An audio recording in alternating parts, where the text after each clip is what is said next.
एक नियम बना लो बैसाख महीने से। साख महत्म में ये वर्णन किया कि एक बेलपत्र का वृक्ष हो या पीपल का वृक्ष हो या तुलसी का पौधा हो या आंवले का वृक्ष हो या बट वृक्ष हो, उस वृक्ष के नीचे बैसाख के महीने में जो जल समर्पित करा जाता है, उस जल की पुण्याई इतनी प्रबल हो जाती है कि व्यक्ति के जीवन में जितना पाप कर्म करा होता है वो सब निष्फल हो जाता है, वो सब समाप्त हो जाता है। बैसाख महीने में पार्थिव शिवलिंग के निर्माण का, और उसमें एक बात कही गई कि जब संसार का मनुष्य मृत्यु लोक में रहने वाला मानव, मृत्यु लोक में रहने वाला मनुष्य मिट्टी के शिवलिंग का निर्माण करता है, पार्थिव शिवलिंग का निर्माण करता है, और जिस घर में पार्थिव शिवलिंग का निर्माण होकर उसकी पूजन होती है, घर का सदस्य उस पर अगर एक बूंद जल समर्पित कर देता है तो जितने घर के सदस्य होते हैं उस पार्थिव शिवलिंग के निर्माण को करने वाले होते हैं, पूजन करने वाले होते हैं, उनको 6 महीने तक किसी बड़ी बाधाओं को झेलना नहीं पड़ता, वो दुख अपने आप कट जाता है। पार्थिव शिवलिंग का निर्माण बैसाख महीने, बैसाख के महीने में मिट्टी के पात्र में जो रात्रि भर जल रखा हो, मिट्टी के पात्र में अगर आपके पास में घड़ा हो, हंडा हो, नी हो, तो दिया हो, दीपक हो, कुल्लड़ हो, कोई भी तुम्हारे पास में जो मिट्टी का पात्र, उसमें जल भरना। वो जल बैसाख के महीने की किसी भी सोमवार के दिन, किसी भी सोमवार के दिन, बैसाख महीने या किसी प्रदोष के दिन या बैसाख महीने के शिवरात्रि के दिन, वो मिट्टी के पात्र का जल अपने घर के प्रत्येक व्यक्ति का स्पर्श कराकर उस मिट्टी के पात्र के जल को तांबे के पात्र में डाल लीजिए और घर के प्रत्येक व्यक्ति का स्पर्श करा लीजिए और शंकर भगवान पर कुंदकेश्वर महादेव के नाम से समर्पित करिए। कुंदकेश्वर महादेव। कभी जीवन में पीछे पलट कर देखने की जरूरत नहीं पड़ेगी, आप उन्नति की सीढ़ी की ओर बढ़ते चले जाओगे। बैसाख महीने में मिट्टी के पात्र का जल भगवान शंकर को समर्पित होना चाहिए, उसका सुख हमारे जीवन को एक आनंद फल प्रदान। जैसे कहते हैं ना, कोई अच्छा मिले ना मिले, धन मिलने से कोई भाग्यशाली नहीं होता, सत्ता मिलने से कोई भाग्यशाली नहीं होता, वैभव मिलने से कोई भाग्यशाली नहीं होता। महाराज,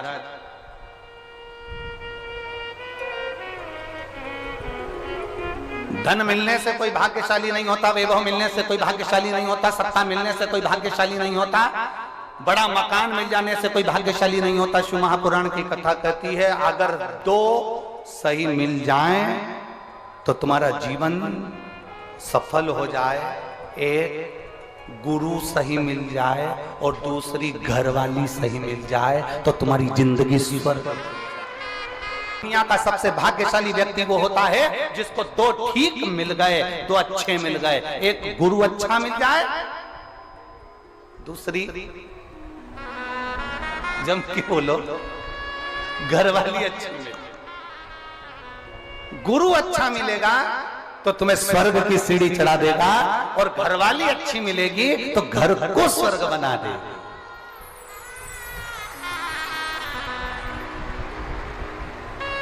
और इसमें से भी गुरु भले पीछे रह जाए पर जगदम्बा। बैसाख के महीने में नवमी तिथि को माता जानकी का प्रागट्य हुआ है पृथ्वी से।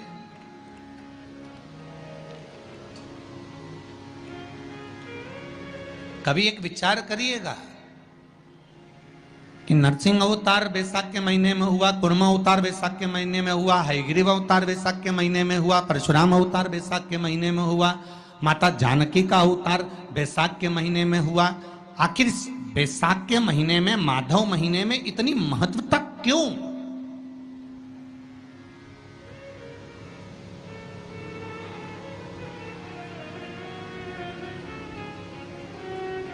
बैसाख के महीने में पड़ने वाली एकादशी, चतुर्थी, प्रदोष, अमावस्या, पूर्णिमा, शिवरात्रि, ये सभी इतनी महत्वपूर्ण क्यों हो जाती है?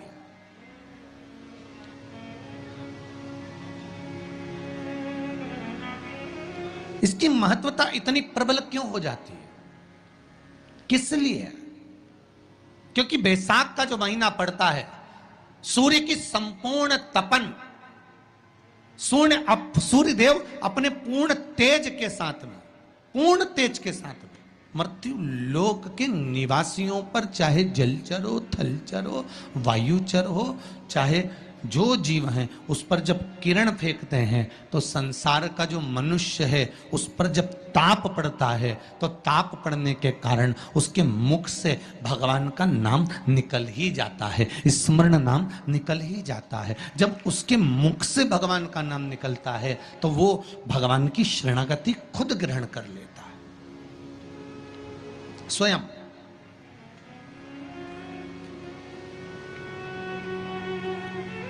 शरणागति ग्रहण कर लेना। बैसाख की पोथी पढ़ते हो आप लोग?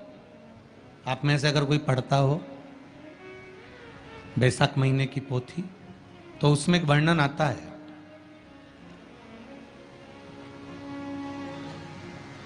गीता प्रेस गोरखपुर के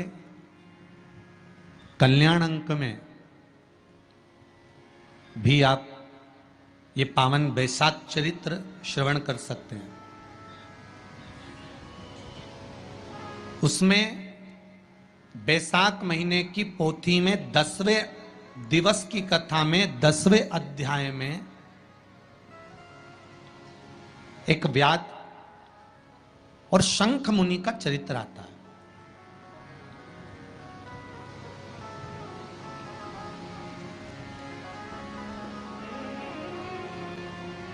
शंख मुनि एक बार निकलकर भगवान शंकर के मंदिर में जल समर्पित करने के लिए जा रहे थे और शिव मंदिर की ओर जाते जाते जाते जाते जाते जाते बीच मार्ग में चलते चलते चलते चलते और वो शंख मुनि जब शिव के मंदिर में पहुंचे, शंकर भगवान के मंदिर में जाकर उन्हें दर्शन किया,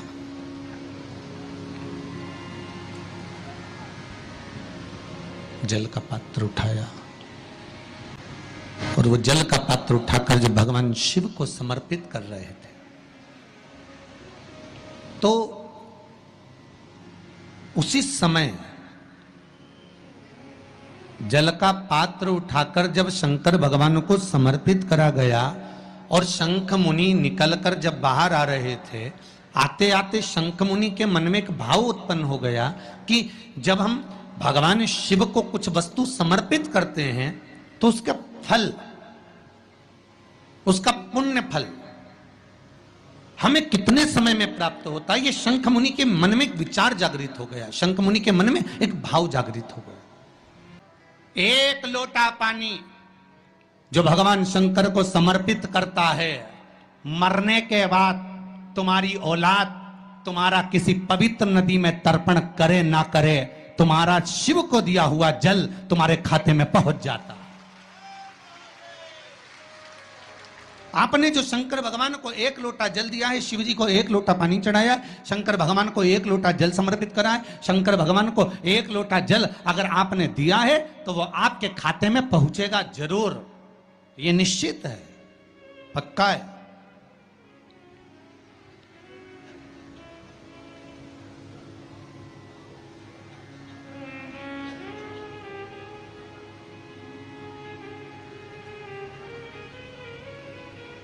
और शिव भक्ति के अनुसार, शंकर भगवान के अनुमोदन के अनुसार,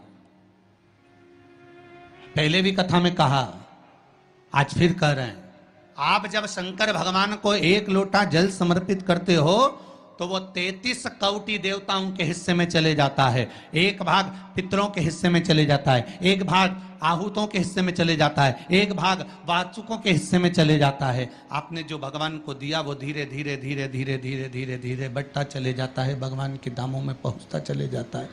जिन जिनको आपने नहीं भी दिया, शंकर भगवान पे चढ़ा हुआ जल उन तक भी पहुंच जाता है। ये केवल आपकी निर्मल और आनंदित भक्ति के बल पर पहुंचता है, भक्ति के बल।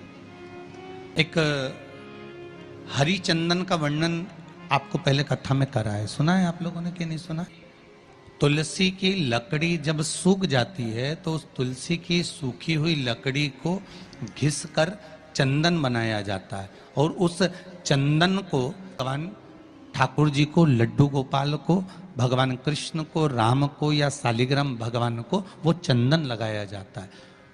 तो उस चंदन की महत्वता इतनी प्रबल होती है, उस चंदन की इतनी प्रबल महत्वता होती है कि उस चंदन को जब हम भगवान पर लगाते हैं और लगाया हुआ चंदन हमारे हाथ में जो रह जाता है उसको संभाल कर रख लेते हैं। वही चंदन जब किसी बच्चे को निमोनिया हो जाता है या ठंड की शिकायत हो जाती है या उसकी श्वास चलने लगती है या उसका दम भराने लगता है, बच्चा की पसली चलने लगती है, तब केवल उस चंदन को कंठ पर लगा दिया जाता है तो 20 से 25 मिनट के अंदर वो बच्चा ठीक हो जाता है। उसकी इतनी प्रबलता होती है, हरि चंदन महत्वता होती है। अब तुलसी की जड़ को घिसकर उसका चंदन बनाकर भगवान को लगाना, वो हरि चंदन। उसी तरह यहां जयंत के मुख से, जयंत ब्राह्मण के मुख से सुना जा रहा है कि बैसाख महीने में पवित्र वृक्ष के जड़ में एक लोटा जल समर्पित कर देने पर और वहां की जो रज है उसको मस्तक पर चढ़ा लेने पर 84 लाख योनियों से मुक्ति मिल जाती है। 84 लाख योनियों से। आप में से कितनी माताएं या कितने भाई लोग बैठे हैं जो शंकर जी के मंदिर पर जाते हैं और मंदिर पर जब जाते हैं वापिस जब लौट कर आते हैं तो मंदिर की चौखट का स्पर्श कर कर अपने मस्तिष्क पर उस रज को लगाते हैं? आप में से कितने लोग हैं? हैं बहुत सारे, ठीक है। अब जितने लोगों ने हाथ उठाया और नियम से अगर शंकर मंदिर की दरवाजे की चौखट पर भगवान शंकर को जल चढ़ाने के बाद जब आप लौट कर आ रहे हैं और उनकी चौखट पर आपने हाथ फेर कर अपने मस्तिष्क पर उस रज को लगाया है, वो धीरे धीरे अपने भाग्य की ओर देखते हैं। तारीख लिख लेना कि मैंने इतनी तारीख से मंदिर जाना चालू करा, इतनी तारीख से मैं ये काम कर रहा हूं और इतनी तारीख तक मुझे ये फल की अनुभूति हुई। ये देख, विश्वास जागृत होने पर फल की अनुभूति है। किस किस के घर में तुलसी का पौधा है? सबके यहाँ है? रख लो।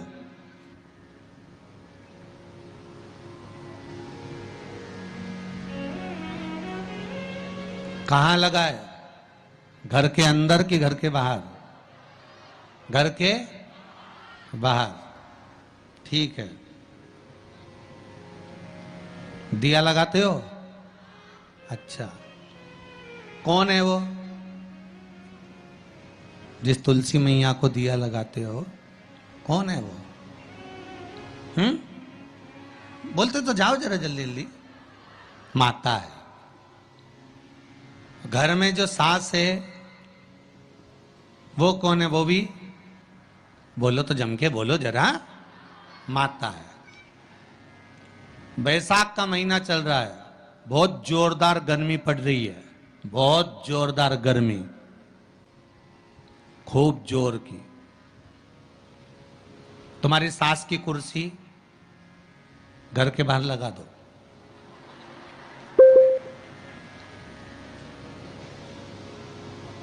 कितने घंटे बैठ सकती है वो?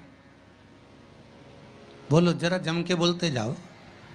यहां विश्वास की कथा, श्रद्धा की कथा चल रही है, कथा चल रही है, भाव और श्रद्धा की कथा चल रही है। कितने घंटे बैठेगी वो? अरे 1 घंटा भी जाने दो रिजी जी हो। 15 मिनट ऐसी चिलचिलाती हुई धूप में वो बैठ जाए, बहुत कठिन बात, बहुत कठिन।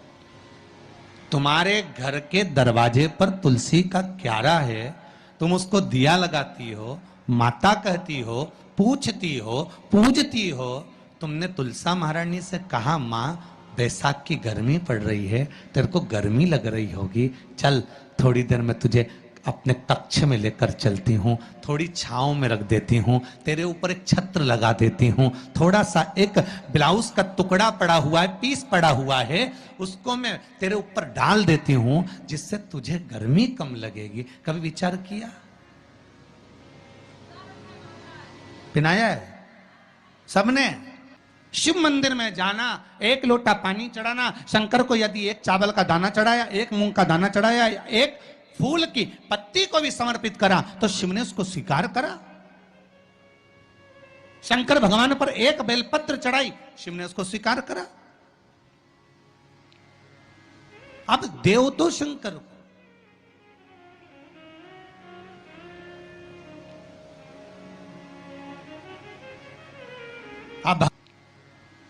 अब देव तो शंकर को,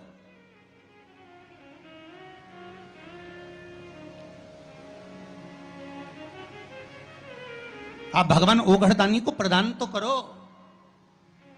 शंकर भगवान पर चढ़ी हुई एक बेलपत्री का मोल तत्व संसार का मनुष्य जिस दिन समझ गया, उस दिन उसको डॉक्टर के पास जाने की जरूरत ही नहीं पड़ेगी। केवल एक बेलपत्र का अगर उसने शंकर भगवान पर चढ़ी हुई एक बेलपत्र के मोल तत्व को अगर वो समझ गया, तो भगवान शंकर की भक्ति को अगर वो समझ गया, महामृत्युंजय मंत्र को अगर समझ गया, श्री शिवाय नमस्तुभ्यम मंत्र को समझ गया, पंचाक्षर मंत्र नमः शिवाय को समझ गया, षडाक्षर मंत्र ओम नमः शिवाय को अगर वो समझ गया, तो उसको फिर डॉक्टर के पास जाने की जरूरत नहीं पड़ेगी। उसकी भक्ति का बल इतना बढ़ जाएगा, श्रद्धा का बल इतना बढ़ जाएगा कि उसको कहीं जाना ही नहीं पड़ेगा।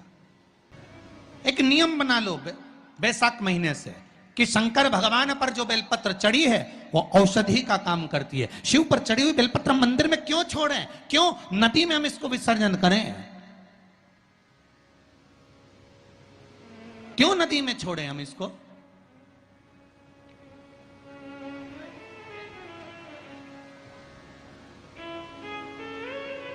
उसको उठा लाए, उसका प्रयोग करा, खाया, और उसका जो फल हमें मिला वो जीवन का सुख। हम तो ब्राह्मणों से भी कहेंगे, जितने ब्राह्मण जन शंकर भगवान के मंदिर में पूजन करते हैं, जितने विप्र जन भगवान शिव के मंदिर में पूजन करते हैं, उनको करबद्ध निवेदन, उनके चरणों को प्रणाम कर कर, उनके चरणों को नमन कर कर, उन ब्राह्मणों के चरणों को नमन कर कर निवेदन करूंगा कि आप शंकर जी के मंदिर में कोई प्रसाद बांटो ना बांटो, जो बेलपत्र शंकर जी के मंदिर में चढ़ती है, उस बेलपत्र को उठाकर धूप में डाल दो, सुखा लो, पीस लो, और पीसने के बाद उसकी पुड़िया बना लो, उस पुड़िया को प्रसाद के रूप में देना चालू कर दो कि ये खाना चालू करो। किडनी, लीवर, शुगर, बीपी सब धीरे धीरे धीरे धीरे समाप्त होने लगेगा। तुम करो तो वो बेलपत्र ना तो किसी नदी में विसर्जन करने की जरूरत है और ना कहीं फेंकने की जरूरत है।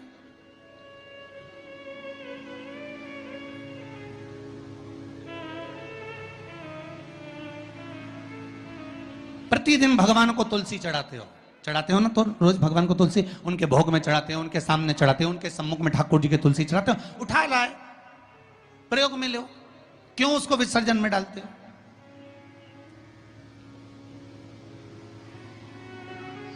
जो विसर्जन के लायक है उसका विसर्जन करो, और विसर्जन भी कहां करो? क्षिप्रा, गंगा, नर्मदा, सरयू या आपके क्षेत्र की कोई पवित्र नदी है, उस नदी में ले जाकर कोई निर्माल्य वस्तुएं मत पटको।